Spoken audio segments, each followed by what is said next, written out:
Kami akan menempatkan area-area yang sementara ini kita cermati area yang rawan. Ya kita tempatkan ada kepolisian, ada TNI, dua juga nanti TNI juga.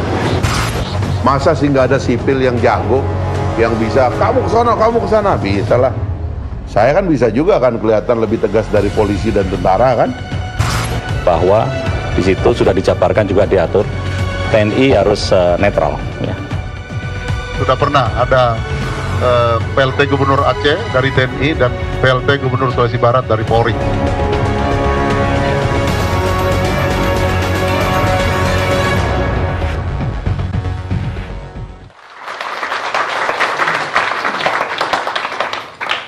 Pemirsa, kita masih bersama Indonesia Lawyers Club.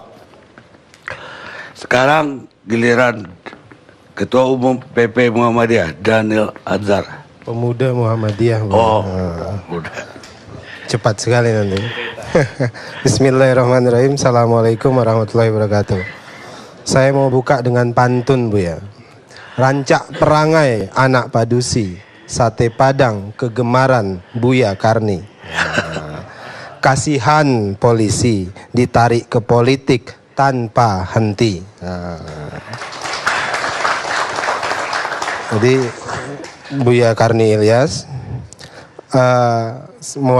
sebutlah mewakili masyarakat awam yang nggak ahli politik, yang nggak ahli hukum dan sebagainya. Kami melihat politik itu kan seperti drama yang skinnya terpisah-pisah. Nah, menghubungkan antara satu skin dengan skin yang lain itu menjadi sebuah cerita. Babak ya, sebutlah begitu. Saya skin ya. Atau lebih ahli tadi Pak Prof Salim. Nah, jadi babak-babak itu kita lihat secara terpisah. Saya pinjam istilahnya Pak Prof Salim tadi. Babak-babak itu kan terpisah. Misalnya sebut begini, ada babak di mana ada calon polisi di satu daerah. Ada babak di mana satu kecenderungan politik yang afirmatif terhadap polisi. Misalnya ada satu babak misalnya sebutlah tadi disebutkan Bang Fadli, misalnya ada institusi yang tidak netral di satu sisi. Banyak babak-babak itu sehingga muncul kesimpulan dari cerita-cerita itu.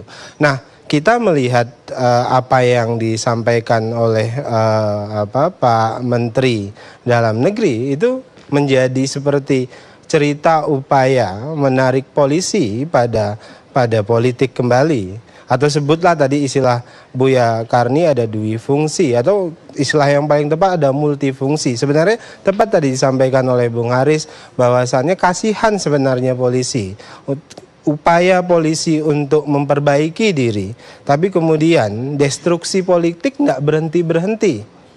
Ada destruksi politik yang tidak berhenti-henti, seolah-olah ingin menggunakan kekuatan polisi untuk kepentingan politik mereka. Nah, ini yang tidak bisa dielakkan. Perspektif sebenarnya kan tidak bisa dielakkan karena ada babak-babak cerita yang berbeda-beda itu yang bisa dihubungkan satu dengan yang lain. Kemudian yang kedua, Buya Karni, saya melihat tadi ada perdebatan hukum yang intens di forum ini.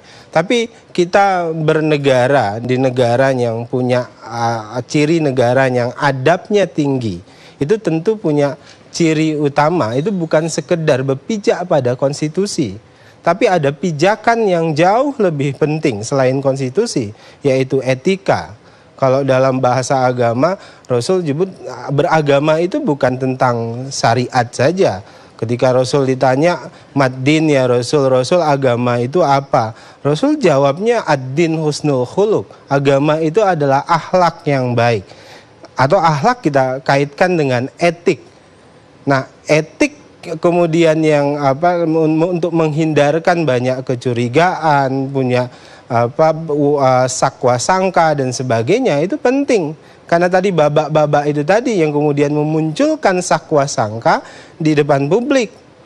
publik penuh sakwa sangka kepada polisi, publik punya sakwa sangka kepada partai politik tertentu. Nah, itu tidak sehat menurut saya. Apalagi kemudian misalnya tadi Pak Mensesnek kan sudah menyatakan belum ada laporan tuh kepada Pak Presiden terkait dengan usulan ini.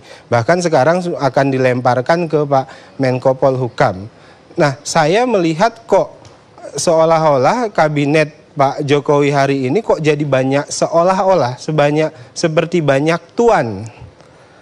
Jadi Pak Jokowi tidak menjadi tuan yang tunggal dalam kepemimpinan beliau hari ini. Nah, ini yang kita khawatirkan gitu. Jadi dugaan-dugaan itu kan sulit dinafikkan dari persepsi publik. Nah, ini penting untuk menghindari dugaan-dugaan itu. Kan ada baiknya kalau ada potensi-potensi seperti itu ya mending dihindari.